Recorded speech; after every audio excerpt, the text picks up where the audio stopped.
Firman Tuhan hari ini berjudul terobosan. Terobosan itu banyak sekali disalah artikan karena kita berdoa buat terobosan. Kita berdoa buat terobosan, tetapi kita nggak paham bahwa arti daripada terobosan berarti kita menerobos. Banyak orang berdoa untuk terobosan tapi dia bilang, Tuhan bawa saya ke jalan sana, Tuhan aja yang terobos, saya nggak bisa lah. Ya, Tuhan itu berjalan bersama kita, dia tidak pernah sedetik pun tinggalkan kita, dan seringkali memang dia bawa kita menerobos masalah bersama-sama dengan dia. Jelas yang berperang, yang berperkara itu Tuhan, bukan kita.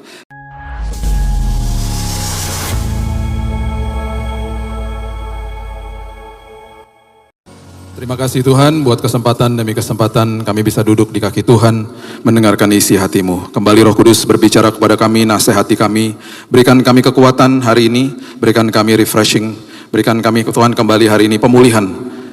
Bagi yang sakit yang datang hari ini, aku berdoa Tuhan, saat ini juga kesembuhan sudah terjadi dalam nama Yesus. Yang datang dengan berbeban berat, bahkan yang sedang mendoakan keluarga yang mungkin sedang sakit di rumah, saat ini juga Tuhan kesembuhan dicurahkan dalam nama Yesus. Ada kuasa di dalam hadirat-Mu, ada kuasa di dalam naungan kuasa-Mu yang dahsyat. Kami percaya, kami sudah terima. Kami sambut firman kebenaran dalam nama Yesus. Kami berdoa, kita sama-sama katakan amin, amin, amin, amin. Silakan duduk. Shalom Bapak Ibu.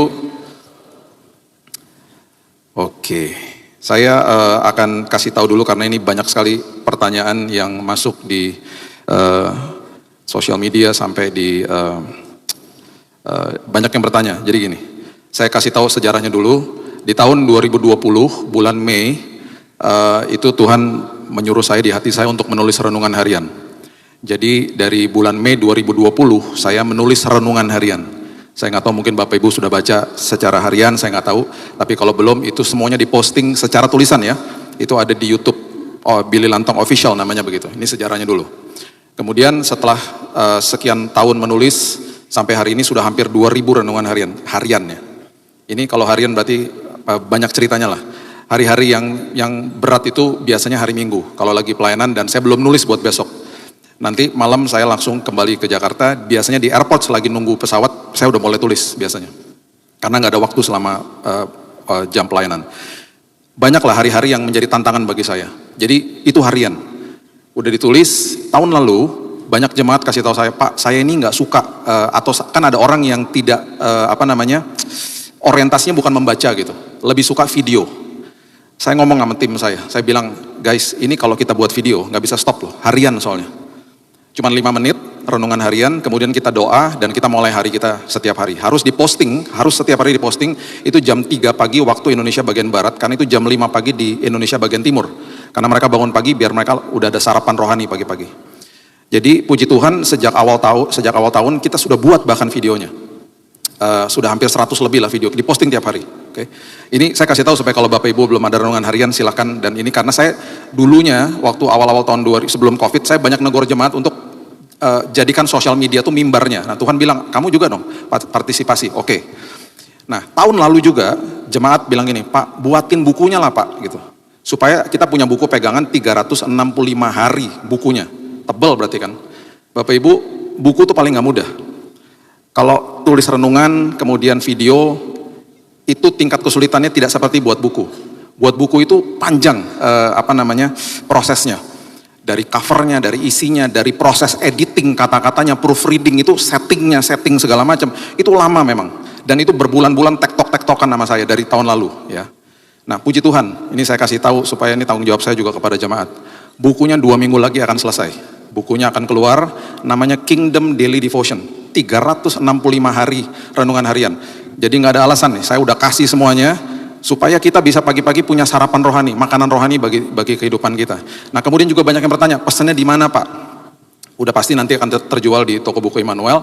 Dan kalau Bapak Ibu mau di bio saya di Instagram atau di TikTok itu di bagian atas sudah ada linknya, tinggal diklik di situ ada order form untuk pre-order.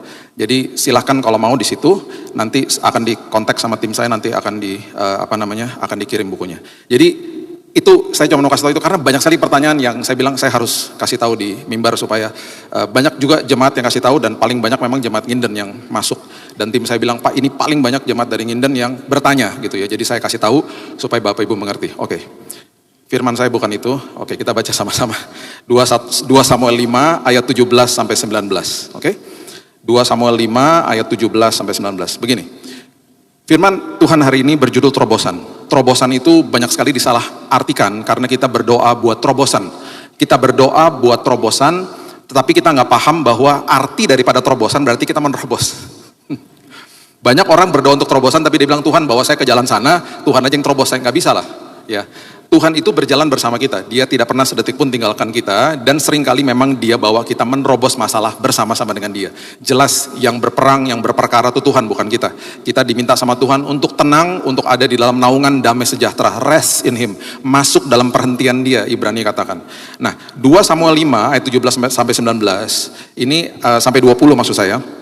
Ini adalah sebuah kisah yang dahsyat ya. Dikatakan begini, ketika didengar orang Filistin bahwa Daud telah diurapi menjadi raja atas Israel, maka majulah semua orang Filistin untuk menangkap Daud. Oke, untuk menangkap Daud. Tetapi Daud mendengar hal itu, lalu ia pergi ke kubu pertahanan. Setiap kali kita menerima Yesus sebagai juru selamat, siap-siap kita pasti akan menjadi sasaran daripada iblis. Setiap hari. Dia akan terus bombardir kita, dan sasaran dia karena dia cuma punya satu akses ke dalam hidup manusia, itu hanya ke dalam pikiran. That's it. Jadi itu yang akan diserang tiap hari. Itu kita akan dituduh, dan bahkan selalu, perhatikan ini baik-baik, dia akan selalu meminimaliskan dosa. Seolah-olah dosa kelihatannya kecil dan nggak berbahaya gitu loh. Dia akan minimalis dosa, tetapi setelah kita jatuh dalam dosa, dia akan memaksimalkan tuduhan. Itu selalu begitu. Jadi hati-hati dengan siasat dia. Makanya saya selalu katakan, ini yang saya katakan tadi, kalau kita kasih makan makanan rohani buat roh dan jiwa kita dengan firman kebenaran, kita akan menjadi orang yang sangat-sangat teguh di dalam iman kita. Karena apapun yang kita makan itu akan menentukan kita sehat atau tidak. Sama seperti makanan jasmani itu. Kalau kita nggak jaga makan, tubuh kita akan sakit, tubuh kita akan nanti penuh dengan darahnya, dengan kolesterol dan lain sebagainya. Tetapi kalau kita makan makanan sehat, high protein misalnya dan lain sebagainya, banyak sayur, kita juga akan menikmati tubuh yang sehat. Biasanya kan begitu. Nah, di dalam roh dan jiwa juga gitu, ada makanan rohani. Makanan rohani, kalau kita nggak makan makanan rohani, bahayanya luar biasa. Akhirnya roh dan jiwa kita nggak pernah sehat. Ya, jadi hati-hati dengan hal itu. Nah, kemudian dikatakan ketika dia dikepung sama orang Filistin, Daud mendengar hal itu, lalu ia pergi ke kubu pertahanan. Selalu lari ke kubu pertahanan. Ingat, tidak bisa pakai kekuatan sendiri. Kubu pertahanan kita hanya ada di dalam naungan daripada firman kebenaran. Ketika orang Filistin, ayat 18, datang dan memencar di lembah Refaim, ini adalah arti daripada mereka itu mengepung. Kita juga begitu, kita tinggal di dalam dunia yang penuh dengan kegelapan, kita dikepung sama kegelapan dunia, udah pasti begitu. Kemanapun kita pergi. Karena yang ditebus manusianya, dunianya kan gak ditebus. Jadi penuh dengan kegelapan, penuh dengan kecelakaan, dengan bencana, dengan sakit penyakit dan lain sebagainya, penuh dengan masalah gitu ya, kebencian, peperangan yang gak pernah ada habisnya. Itu sekeliling kita. Jadi sama seperti ini. Kemudian bertanyalah Daud kepada Tuhan, ayat 19, apakah aku harus maju melawan orang Filistin itu? Apakah aku harus menerobos musuhku? Akan kau serahkankah mereka ke dalam tanganku? Tuhan, akan kau serahkankah musuhku ke dalam tanganku? Tuhan menjawab, majulah, sebab aku pasti akan menyerahkan orang Filistin ke dalam tanganmu. Nah, kemudian Daud maju, ya, kemudian datanglah Daud, ya, 20, di Baal Perasim. Ini sebuah tempat yang penuh dengan arti, Baal Perasim, dan memukul mereka kalah di sana. Berkatalah ia, Tuhan telah menerobos musuhku di depanku seperti air menerobos. Sebab itu orang menamakan tempat itu Baal Perasim. Baal itu adalah dewa daripada orang Filistin. Perazim dalam bahasa Hebrew atau Ibrani itu adalah kata yang merupakan artinya menerobos. Jadi Baalnya, dewanya diterobos sama Tuhan. Itu maksudnya Baal Perasim. Nah, kita juga pasti harusnya menikmati atau punya Baal Perasim dalam hidup kita, di mana di titik itu kita bisa nyatakan, Tuhan terima kasih, aku terobos masalahku. Apapun yang aku doakan tentang masalahku, tapi aku lewati masalah ini. Karena semua masalah kita hanya melewati, kita nggak pernah diam di situ. Waktunya beda-beda setiap manusia. Nah, Baal Perasim ketika kita sedang menerobos, disitulah ketika berhadapan sama masalah dan lain sebagainya, disitulah yang namanya kebohongan iblis akan selalu dilontarkan. Ketakutanlah, kegalauan dan lain sebagainya. Ya, saya tadi sebelum kesini saya dapat WhatsApp dari istri saya. Dia udah 2 minggu batuk pilek. Barusan dia WhatsAppin saya, sayang doain ya, aku harus ke UGD, aku lemas banget dari tadi malam. Dia bilang gitu. Itu mengganggu saya barusan. Terus saya bilang begini, itu sebelum tadi kita nyanyikan lagu dalam Ada kuasa dalam darahnya. Saya berdoa, saya balasin, dalam nama Yesus, darahnya berkuasa menyembuhkan kamu. Saya bilang, Tuhan, saya mau khotbah loh. Gak enak hatinya Tuhan kalau kayak gini. Baru saya ngomong gitu, saya gak tahu juga tim PW-nya akan nyanyi lagu itu. Tiba-tiba lagunya dinyanyikan. Ada kuasa dalam darahnya. Makasih Tuhan, konfirmasi. Tuhan bilang, udah Bil, tenang. Lakukan tugasmu, istrimu dalam naunganku. Makasih Tuhan. Di situ saya tahu Tuhan terima kasih bahwa setiap hari dalam hidup kita yang diserahkan pikiran kita. Kalau saya nggak lari ke kubu pertahanan barusan, saya bisa bad mood sekarang nih. Saya akan dengan berat hati nih, saya udah plong hati saya. Dalam sekejap, Tuhan terima kasih. Terima kasih Tuhan. Tuhan dahsyat, Tuhan luar biasa. Itu hal kecil-kecil kayak begitu loh. Saya bilang sama anak saya, dia harus anterin dia, jadi nggak bisa ke gereja. Saya bilang, Keaton, take mommy dan lay hands on her. Pegang tangannya, berdoa bagi dia. Ya. Oke, perhatikan ini, 1 Petrus 5 ayat 8. 1 Petrus 5 ayat yang ke-8. Sadarlah dan berjaga-jagalah, lawanmu si iblis berjalan keliling sama seperti singa. Lawanmu si iblis. Jadi kita nih setiap hari ya sadar dan berjaga-jaga. Tiap hari loh, sadar dan berjaga-jaga. Karena setiap hari dia akan melontarkan semua yang namanya kebohongan, tuduhan, itu dilontarkan setiap hari. Lawan berjalan keliling sama seperti singa yang mengaum-ngaum. Seperti singa, dia bukan singa, dia berusaha jadi singa. Maksudnya dia mau nakut-nakutin kita gitu loh. Nah kemudian dikatakan, dan dia berjalan keliling. Keliling ngapain? Dia mencari orang yang dapat ditelan. Jadi dia tiap hari dia berjalan keliling, dia lagi cari orang yang dapat ditelan. Kalau saya bisa tambahkan dengan kebohongannya, dengan tuduhannya, dengan apapun yang dia bisa lontarkan, sekali lagi hanya ke dalam pikiran kita. Makanya setiap pagi kalau kita bangun pagi, Roh Kudus akan bicara di hati kita. Karena dia tinggal di dalam hati kita. Iblis akan bicara di pikiran. Dua-dua suara ini akan ketemu dinamakan hati nurani, consciousness. Yang mengambil keputusan di hati nurani itu bukan iblis, bukan Tuhan, kita, saudara dan saya. Baru bangun pagi aja kita sudah diperhadapkan dengan keputusan. Waktu kita buka HP misalnya, ya kita buka HP, di situ pun kita diperhadapkan dengan keputusan. Mau baca renungan harian, mau baca firman Tuhan karena kita ada Alkitab di situ, atau saya mau buka yang namanya sosial media teman saya yang saya lagi gontok-gontokan, lagi geger-gegeran, lagi sebel-sebelan gitu. Itu aja. Ih, keluar negeri melulu, flexing banget sih kamu. Pagi-pagi udah begitu coba. Liatin sosmed temen yang kita lagi kesel misalnya. Ngapain coba? Makanya saya kasih tahu tadi, saya siapkan nih renungan harian buat jemaat. Dan sekali lagi, Bapak Ibu mungkin juga banyak yang bertanya, Pak boleh di forward, boleh dipakai buat komsel, buat bahan khotbah, silahkan. Itu bebas. Silahkan diambil. Silahkan mau dijadikan bahan pembelajaran. Udah hampir 2000 renungan harian, itu pelajaran setiap hari. Dan itu hasil perenungan setiap hari ya. Nah, dia cari nih orang yang dapat ditelan dengan kebohongannya. Berarti kan ada orang yang gak dapat ditelan sama kebohongannya. Siapa? Jemaat Nginden dan saya. Amin. Kenapa? Karena kita, orang-orang yang gak dapat ditelan sama kebohongannya adalah orang-orang yang teguh di dalam kebenaran firman. Dia tidak akan gampang atau mudah dibohongi. Gitu loh. Nah, ketika kita ngerti ini dengan benar, persepsi kita berubah. Persepsi sama masalah, persepsi sama apapun berubah. Contoh sederhana lah, nanti satu hari kita bahas. Sebuah pertempuran atau peperangan rohani atau apapun lah pergumulan hidup kita, itu sebenarnya adalah benih untuk sebuah wilayah yang baru. Itu adalah benih buat sebuah wilayah yang baru. Catat itu baik-baik.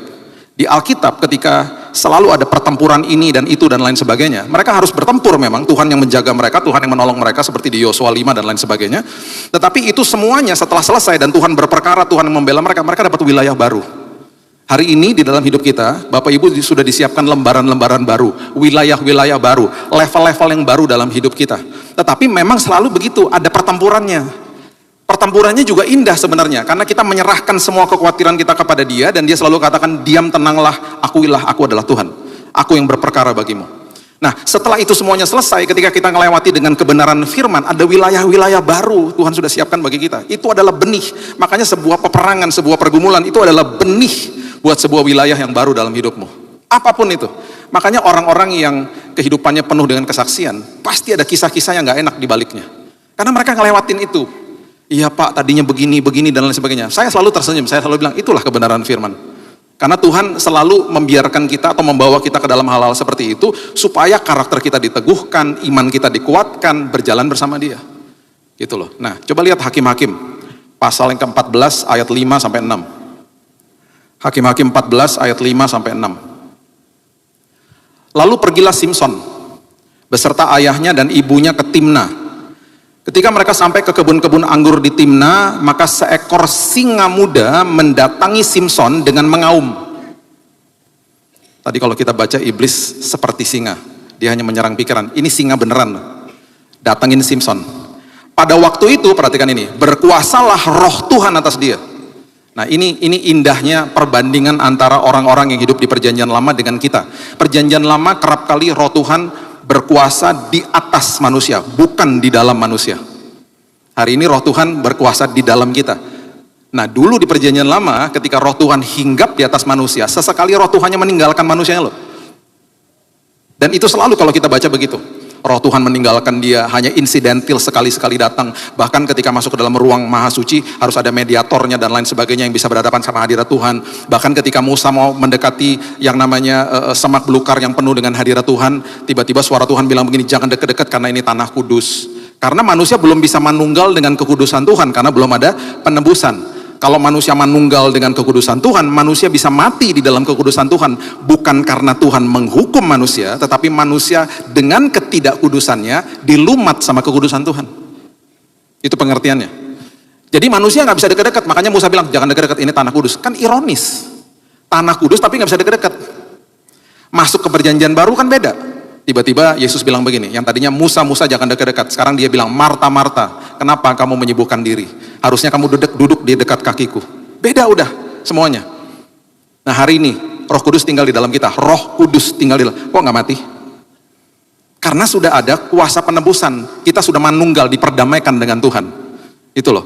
Dan kalau Roh Kudus tinggal di dalam kita, berarti anak-anak Tuhan sudah dikuduskan. Kita tidak bisa menguduskan diri, kita dikuduskan oleh Roh Tuhan.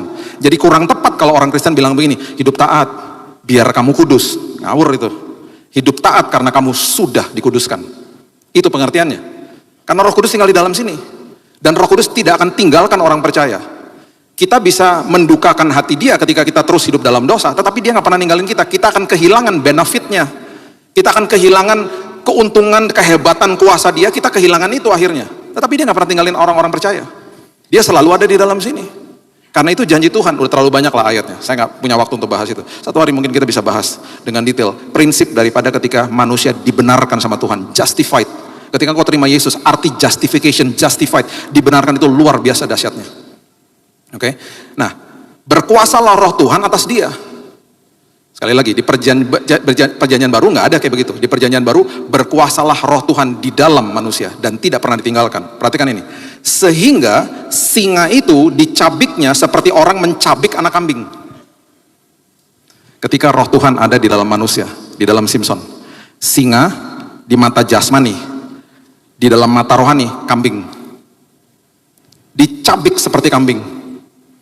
Makanya ada orang-orang yang bisa melihat hal yang sama, tetapi persepsinya berbeda.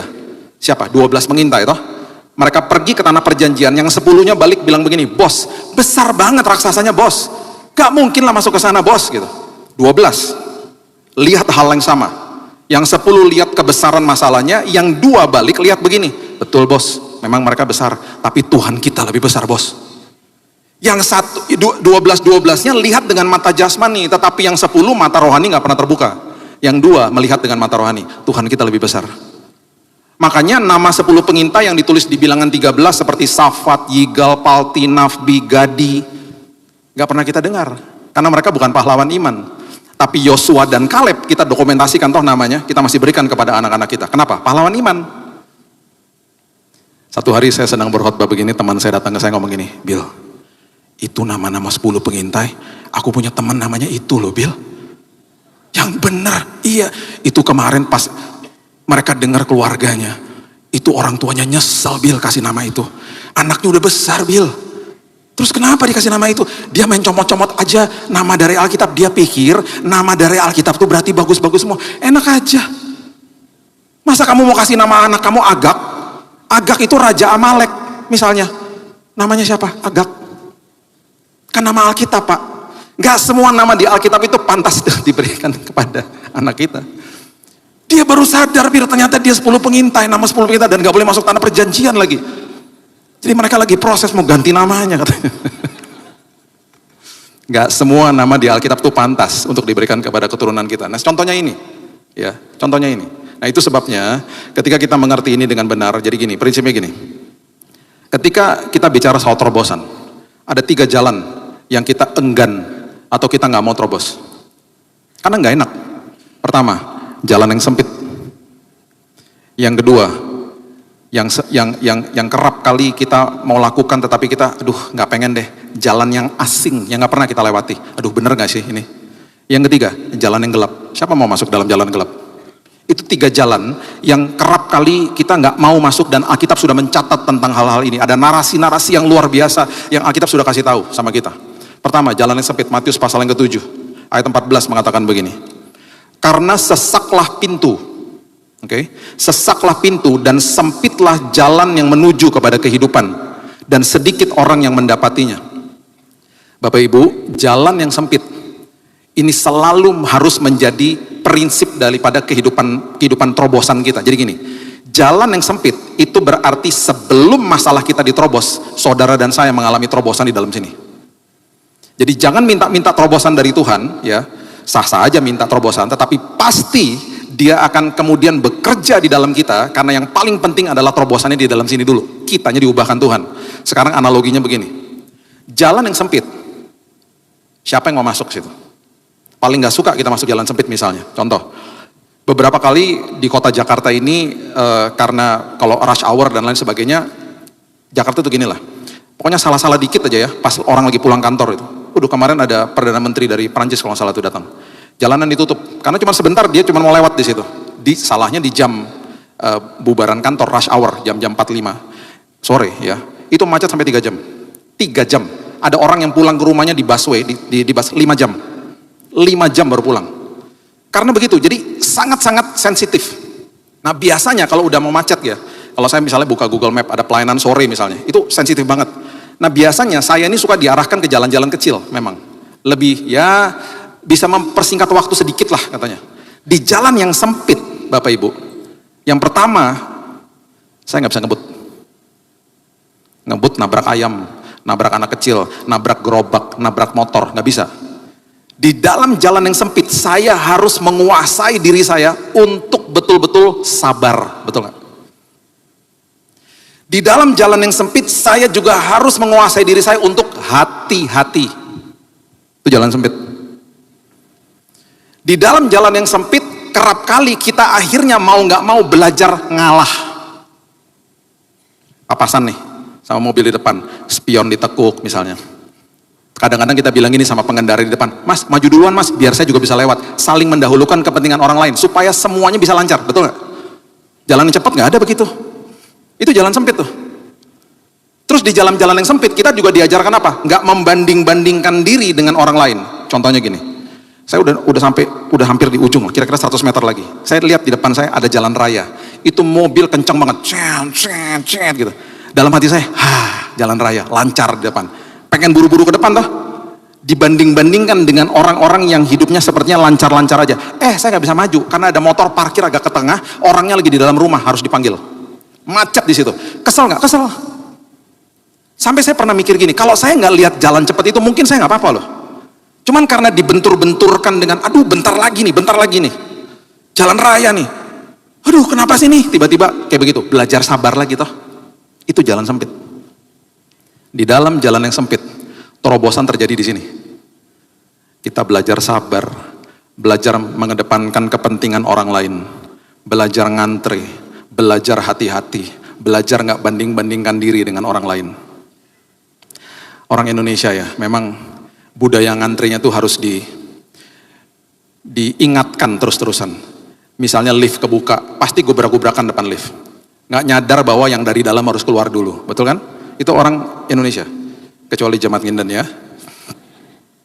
Contoh lagi nih, saya tiap bulan pasti naik pesawat. Saya suka heran ngeliatin orang begini. Saya kan selalu duduk di ekonomi lah, di belakang. Nah, ketika kita mau keluar dari barisnya kita, ya kan? Kan setiap orang keluar biasanya ngambil koper di atas, ya kan? Harusnya ya, saya percaya semua begitu ya. Yang di belakangnya mempersilahkan dia keluar duluan. Ayo Pak, keluar duluan, ambil kopernya, saya tungguin. Ini enggak, seruduk-serudukan gitu. Jadi akhirnya mau keluar nggak bisa.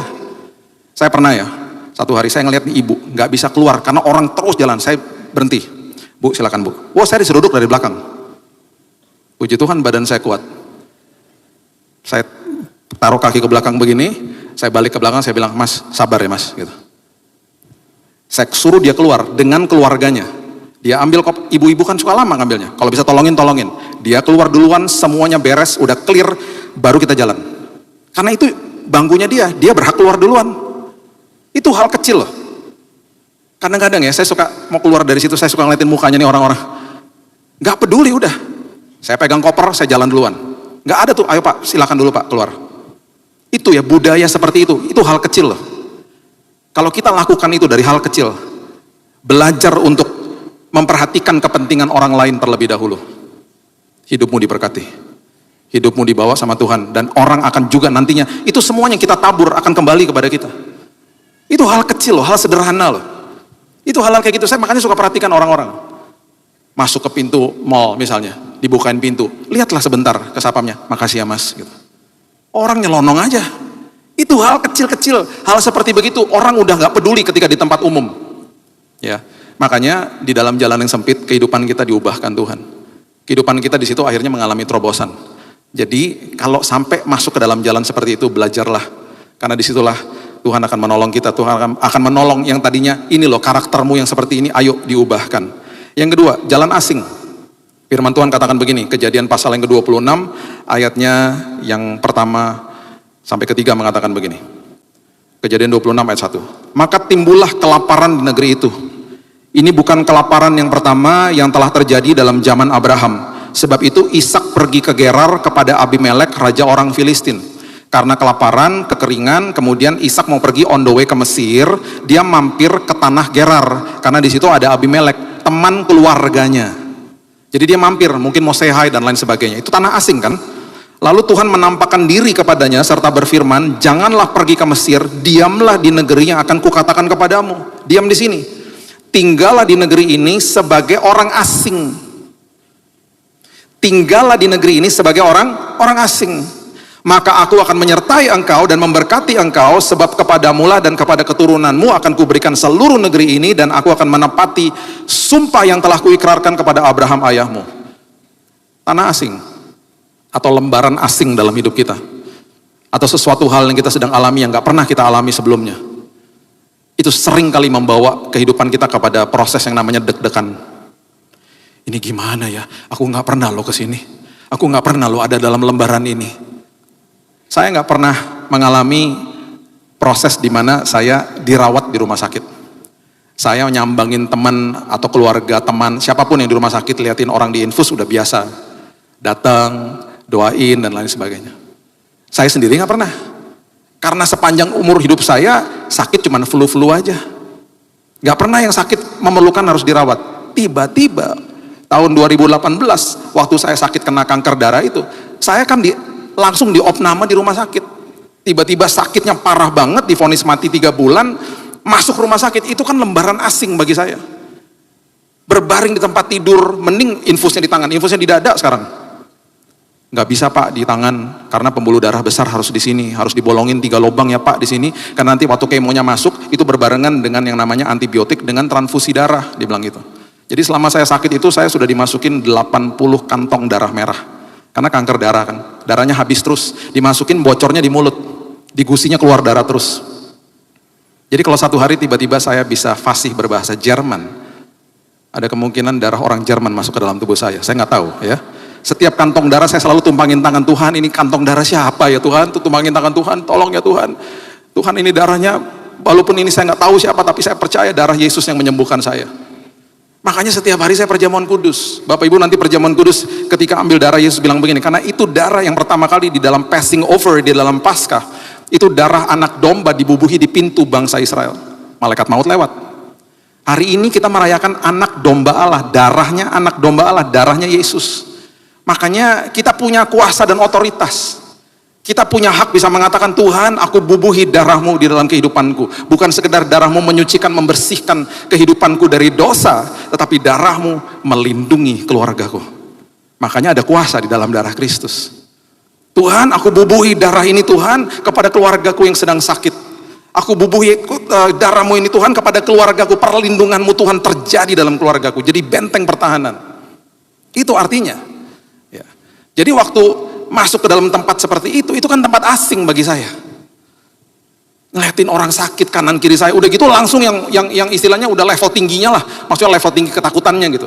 Kamar dibuka, yang di depan kamar menjerit-jerit karena meninggal keluarganya. Di sebelah saya sakit kena kanker paru-paru, saya doain dia karena dia batuk nggak ada berhenti-berhentinya. Selama 24 jam saya juga dengarnya sedih, Tuhan sembuhkan dia Tuhan.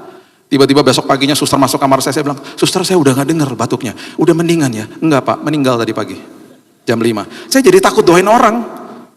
Itu yang saya alami hari-hari yang gak enak, lembaran baru, lembaran asing. Tetapi Tuhan katakan begini, di dalam jalan asingmu, di dalam lembaran asing yang kau gak pernah lewati, penyertaanku gak pernah gagal. Hal-hal kecil aku akan berikan kepadamu. Bahkan ketika kau melihat ada sesuatu yang tertutup, aku adalah Tuhan, aku adalah sumber atas segala sumber. Kemudian firman Tuhan katakan begini, ya. Kejadian pasal yang ke-26 ini coba baca ayatnya yang ke-15 sampai 19 mengatakan begini. Segala sumur yang digali dalam zaman Abraham ayahnya oleh hamba-hamba ayahnya telah ditutup oleh orang Filistin, ditimbun dengan tanah. Dan kebutuhan seseorang yang ada di dalam padang seperti begini adalah air. Lalu kata Abimelek kepada Ishak, pergilah dari tengah-tengah kami sebab engkau telah menjadi jauh lebih berkuasa daripada kami. Karena dia menjadi sangat kaya. Di tempat itu, di tanah asing dia kaya. Ya, karena penyertaan Tuhan. Jadi pergilah Ishak dari situ dan berkemahlah ia di lembah Gerar. Nggak jauh dari situ, tanah asing. Dan ia menetap di situ. Kemudian Ishak menggali kembali sumur-sumur yang digali dalam zaman Abraham ayahnya. Yang telah ditutup oleh orang Filistin sesudah Abraham mati. Disebutkannya lah nama sumur-sumur itu menurut nama-nama yang telah diberikan oleh ayahnya. Perhatikan ayat 19. Ketika hamba-hamba Ishak menggali di lembah itu, mereka mendapati di situ mata air yang berbual-bual airnya. Mereka lagi menggali, mereka lagi mencari, Tuhan sediakan mata air yang berbual-bual. Saya cuma mau beritahu ini kepada kita. Bapak, Ibu dan saya melekat kepada sumber, bukan pipa. Ya, kita itu kalau kita ngomongin finansial misalnya ya, kita itu bisa dapat finansial itu dari pekerjaan, dari usaha atau belas kasihan orang. Biasa kan begitu kan? Itu pipa. Pipa-pipa ini, pekerjaan, usaha, atau belas kasihan orang, itu bisa tutup kapan aja. Bisa tutup kapan aja. Jangan melekat kepada pipanya. Jangan mengkultuskan pipanya. Karena kita melekat kepada sumber, bukan pipa. Pipa bisa ketutup, sumber gak pernah tutup. Makanya, aku adalah pokok anggur, kamu rantingnya. Ranting melekat kepada pokok anggur, kepada sumber. Ya. Kemudian anak si bungsu ketika mau pergi dari bapaknya, dia juga bilang begini, Bapak berikan harta milik kita, itu akses. Harta milik kita yang menjadi hakku, dia melepaskan akses kepada kepemilikan. Salah udah. Karena kan kita bukan pemilik, kita pengelola apa yang dimiliki sama sumbernya. Karena kita melekat kepada sumbernya. Itu kalimat mengerikan loh, ketika bungsunya bilang begitu. Bapak berikan harta milik kita yang menjadi hakku. Dengan kata lain dia bilang begini, saya mau melepaskan akses kepada kepemilikan. Akses itu yang terlepas dari tangan, gak pernah terlepas dari hidup, karena supply jalan terus. Karena nempel kan sama sumbernya. Tetapi yang namanya kepemilikan berarti dia melepaskan akses yang terlepas dari tangan, terlepas dari hidup. Karena supply udah gak ada. Itu maksudnya. Jadi ketika Tuhan membukakan mata air yang berbual-bual, saya cuma mau beritahu ini kepada kita, mungkin ada di lembaran asing hari ini. Ada di jalan yang kita gak pernah tempuh. Ada orang yang tiba-tiba masuk ke dalam pengadilan.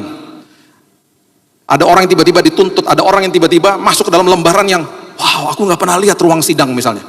Wow, aku nggak pernah lihat ruang rumah sakit. Wow, tiba-tiba aku dirawat di sini. Wow, tiba-tiba aku mengalami sebuah pergumulan dalam rumah tangga. Ini hal asing, aku nggak pernah lewatin sebelumnya. Jaga hatimu, karena walaupun itu jalan asing, Tuhan bisa membukakan sebuah mata air yang airnya membual-bual. Penyertaan Tuhan nggak pernah gagal. Melekat kepada sumber, bukan kepada pipa. Pipa bisa tutup, sumber nggak pernah tutup. Sumber akan tetap menjadi sumber.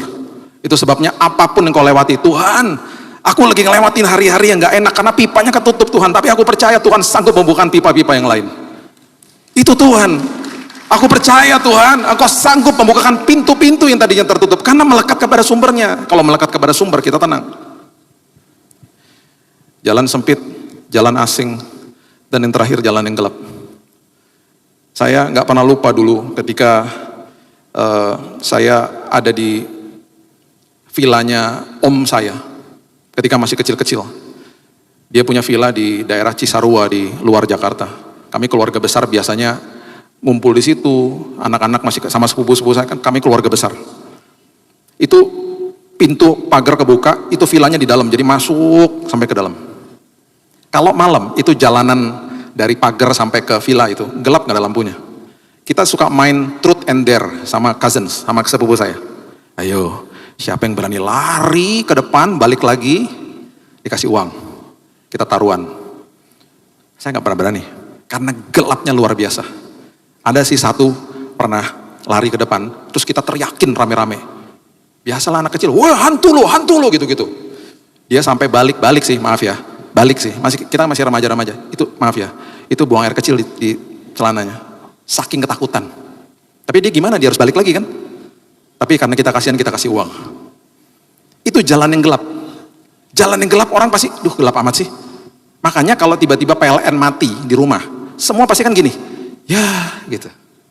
Mana ada bapak ibu yang begini, PLN mati, yes, ini aku tunggu-tunggu, akhirnya mati lampu, aku senang di dalam kegelapan. Mana ada.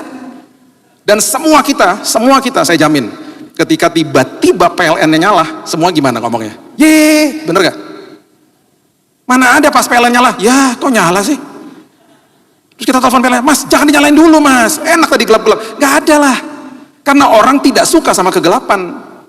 Kenapa? Karena memang manusia diciptakan di dalam terang Tuhan, dan apalagi anak-anak Tuhan diterbitkan, aku terbitkan terangku di dalammu. Itu firman Tuhan katakan begitu. Nah, ini kisahnya. Ini yang terakhir ya. Kisah Rasul 16. Ayat 16 sampai ayat yang ke-18 mengatakan begini. Pada suatu kali ketika kami pergi ke tempat sembahyang itu, kami bertemu dengan seorang hamba perempuan yang mempunyai roh tenung. Dengan tenung-tenungannya, tuan-tuannya memperoleh penghasilan besar. Ia mengikuti Paulus dan kami dari belakang sambil berseru, katanya, orang-orang ini adalah hamba Allah yang maha tinggi. Mereka memberitakan kepadamu jalan kepada keselamatan. Jadi wanita ini adalah tukang tenung, dukun. Dan dia memberikan hasilnya dari apa yang hasil tenungannya itu kepada bos-bosnya. Ayat 18, hal itu dilakukannya beberapa hari lamanya, tetapi ketika Paulus tidak tahan lagi akan gangguan itu, ia berpaling dan berkata kepada roh itu, demi nama Yesus Kristus aku menyuruh engkau keluar dari perempuan ini. Seketika itu juga keluarlah roh itu. Oke. Waktu rohnya dikeluarkan dari situ, wanita ini bebas. Penghasilan kepada bosnya kan nggak ada. Bosnya marah. Bosnya ngadu kepada pembesar-pembesar kota. Paulus dan Silas dipenjarakan, itu kisahnya. Waktu dipenjarakan, mereka pesan sama kepala penjara, jagain, awas kamu kalau terjadi apa-apa. Ayat selanjutnya, ayat 23. Ayat 23. Setelah mereka berkali-kali didera, jadi siksa dulu mereka dilemparkan ke dalam penjara, kepala penjara diperintahkan untuk menjaga mereka dengan sungguh-sungguh. Sesuai dengan perintah itu, kepala penjara memasukkan mereka ke ruang penjara yang paling tengah, dan membelenggu kaki mereka dalam pasungan yang kuat. Perhatikan kalimat penjara yang paling tengah, itu dalam bahasa Inggrisnya adalah dungeons. Dungeons itu artinya adalah tempat yang di bawah tanah, gelapnya luar biasa, dan itu sumpeknya luar biasa, very humid di dalam situ. Itu tempat yang mereka ditempatkan. Di tempat yang paling tengah itu maksudnya itu, dungeons. Okay? Sesuai dengan, jadi paling tengah dan dibelenggu ya. Tetapi kira-kira tengah malam, perhatikan ini, tengah malam. Kata tengah malam, midnight, itu pertama kali keluar itu didokumentasikan di Alkitab ketika bangsa Israel masuk ke dalam tulah yang terakhir. Tulah yang terakhir itu disebut tengah malam. Itu adalah kegelapan yang menggambarkan ketakutan manusia. Itu pertama kali kata tengah malam diucapkan di situ.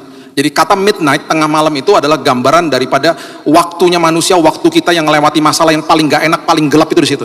Itu artinya sebenarnya.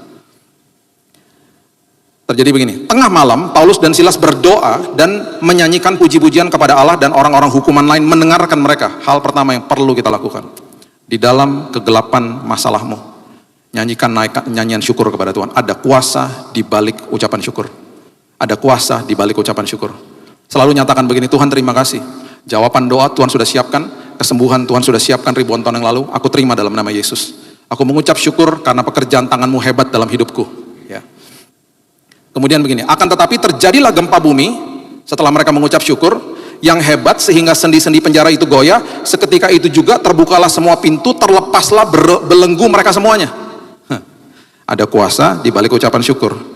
Pintu penjara kebuka, belenggu terlepas. Hal pertama yang biasanya manusia lakukan ketika ada dalam posisi begini, kabur. Cepat-cepat keluar. Ini pertolongan Tuhan. Saya mau beritahu ini kepada kita. Di dalam ucapan syukur, bukan sekedar kuasa Tuhan dinyatakan, di dalam ucapan syukur, Tuhan memberikan hikmatnya kepada kita. Ada kalanya di dalam sebuah tengah malam pergumulan hidup Tuhan bilang begini, tunggu dulu nak, diam dulu di situ. Gak enak Tuhan. Ya, aku tahu. Aku sudah bebaskan kamu, tinggal dulu di situ. Kenapa? Karena aku mau menyatakan kemuliaanku lewat hidupmu. Tunggu dulu. Perhatikan ini, saya tutup dengan ini ya.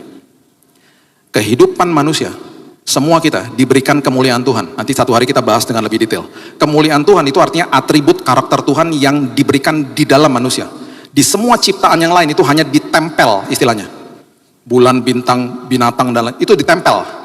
Jadi kita cuma bisa lihat, hebat ya Tuhan ya, berkarya Tuhan. Tetapi manusia itu ditempatkan di dalam, serupa dan segambar itu artinya begitu. Dan itu ada kaitannya dengan berhala. Ya, itu dalam sekali Kejadian 1 ayat 26. Ketika diberikan kemuliaan, the glory of God, kabot namanya. Ya, ketika glory of God itu atau kemuliaan Tuhan meninggalkan manusia itu disebut ikabot. Jadi ikabot, kehebatan Tuhan, kedahsyatan ditempatkan di dalam manusia. Makanya kita punya zona kekuatan masing-masing toh. Oh, orang ini bisa begini, orang ini kemampuan ini, punya kehebatan masing-masing. Ada yang jago di dunia ini. Hebat lah, itu kemuliaan Tuhan sebenarnya. Tetapi dunia nggak bisa lihat.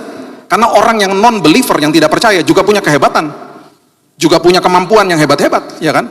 Nah, perhatikan ini. Satu-satunya momen ketika dunia bisa melihat kemuliaan Tuhan di dalam anak-anak Tuhan, itu adalah ketika kita ada di dalam masalah. Karena Matius 7 mengatakan begini, ada dua rumah.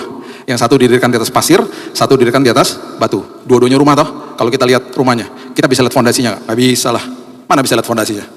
Fondasi akan terlihat ketika badai datang. Karena apa? Yang satunya hancur, yang satunya berdiri kokoh. Di situ dunia akan bertanya, siapa kamu? Kok bisa? Kok bisa? Kok kuat fondasi? Kok kuat imannya? Di situ kemuliaan Tuhan dinyatakan. Di situ dunia melihat siapa Tuhan kita. Makanya ketika masuk ke dalam masalah itu kesempatan kemuliaan Tuhan dinyatakan. Makanya di dalam prinsip ini Tuhan bilang gini, tunggu dulu. Nah, hikmat seperti begitu didapatkan dari ucapan syukur. Karena pikiran manusia mulai terbuka di dalam ucapan syukur. Dia nggak panik. Mereka tinggal di situ dan yang terjadi sangat luar biasa. Dikatakan begini. Ketika kepala penjara terjaga ayat 27 dari tidurnya dan melihat pintu-pintu penjara terbuka, ia menghunus pedangnya hendak membunuh diri karena ia menyangka bahwa orang-orang hukuman itu telah melarikan diri. Dia mau bunuh diri loh. Karena dia dikasih pesan, kamu harus jagain mereka. Tapi Paulus berseru dengan suara nyaring katanya, jangan celakakan dirimu sebab kami semuanya masih ada di sini. Kami nggak kabur. Terkadang Tuhan bilang, diam dulu di situ. Karena aku mau nyatakan kuasaku.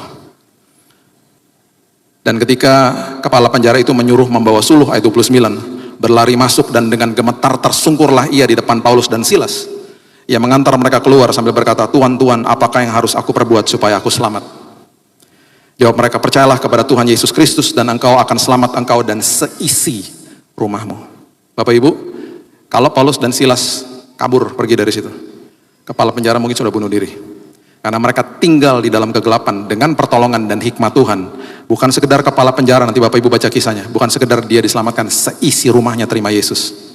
Bapak Ibu, waktu kemarin kita di COVID, berapa banyak di antara kita yang pastinya berdoa, Tuhan, lalukan badai ini Tuhan. Tuhan biarin dulu, supaya semua khotbah-khotbah di-upload ke sosial media. Karena gedung gereja ditutup toh. Karena di-upload ke sosial media, tiba-tiba orang Indonesia mendengarkan firman Tuhan di mana-mana. Yang terjadi adalah banyak jiwa terima Yesus gara-gara kegelapan itu. Itu Yesus. Dia bilang ini, tunggu dulu nak, tunggu dulu. Karyaku akan dinyatakan. Di dalam kegelapan, kuasaku dinyatakan. Oh, dari yayasan kami aja yang kami data 2.000 orang terima Yesus gara-gara sosmed. Makanya sosmedmu adalah mimbarmu. Makanya ketika masuk ke dalam sebuah kegelapan apapun, terkadang Tuhan bilang tunggu dulu. Saya di rumah sakit, saya nggak pernah lupa. Bill, kamu udah oke ya. Sekarang tiba-tiba pagi-pagi saya bangun pagi, ada suara begini, kunjungi kamar nomor 6. Kamar nomor 6. Suaranya keras banget. Suster datang, saya bilang, kamar nomor 6 itu siapa suster? Ada Pak, orangnya itu ditemenin sama istrinya di sana karena penyakit jantung. Ini waktu awal-awal sebelum saya dimasukkan ke rumah sakit yang lantainya lantai kemo. Ini masih awal-awal. Terus waktu saya masuk ke sana, saya ketok pintunya. Pak, mohon maaf, saya kasih tahu nama saya, boleh nggak saya doain? Oh, dia nangis. Dia nangis, saya kena masalah jantung Pak dan lain. Saya bilang, Pak, saya doakan ya Pak. Saya doakan. Istrinya nangis. Mereka tiba-tiba curhat. Iya Pak, kami banyak masalah, bla bla bla segala macam. Udah, saya kembali, saya nggak kenal mereka. Besoknya suster datengin saya, Pak, tadi malam terjadi mujizat. Mereka sembuh Pak, tadi pagi tesnya luar biasa, mereka udah boleh pulang. Di tengah kegelapan, terkadang Tuhan bilang, tunggu dulu nak. Biarkan di situ. Kita akan melewati jalan-jalan yang tidak enak. Menerobos bersama-sama Tuhan itu nikmat. Menerobos bersama Tuhan berarti saya ngalamin terobosan dulu di sini. Dan apapun yang saya lihat di depan saya, berdoalah, mengucap syukurlah, karena bukan kuasa Tuhan dinyatakan, tetapi hikmat Tuhan dinyatakan dalam hidup kita. Amin. Berikan tepuk tangan kita untuk Tuhan kita. Terima kasih Tuhan buat firman-Mu ajaib, firman-Mu dahsyat, firman-Mu luar biasa. Kami cinta dengan firman Tuhan. Kami justru ditopang hidup kami karena kami mengerti firman, kami membaca firman, kami mendengar firman. Tuhan, kami mengucap syukur buat hari ini kembali Roh Kudus yang ada di dalam kami menasehati kami, menguatkan, mengokohkan kami. Aku berdoa Tuhan, aku stop sampai di sini, tapi firman Tuhan terus berkumandang di hati kami, memberikan kami kekuatan. Aku nggak tahu Tuhan, jemaat-Mu ada di dalam lembaran atau di dalam jalan yang mana. Tetapi apapun jalan itu Tuhan, buat kami berubah, buat kami kokoh dan kuat. Dan senantiasa mulut kami, bibir kami akan selalu mengeluarkan ucapan syukur, karena kami tahu Tuhan selalu berbuat yang terbaik bagi kami. Kami serahkan hidup kami, keluarga kami dalam tangan Tuhan. Perlindungan Tuhan, kesembuhan, pemulihan Tuhan sudah siapkan, kami terima dalam nama Yesus. Hanya di dalam nama Tuhan Yesus aku berdoa dan mengucap syukur. Kita sama-sama katakan amin. Tuhan berkati.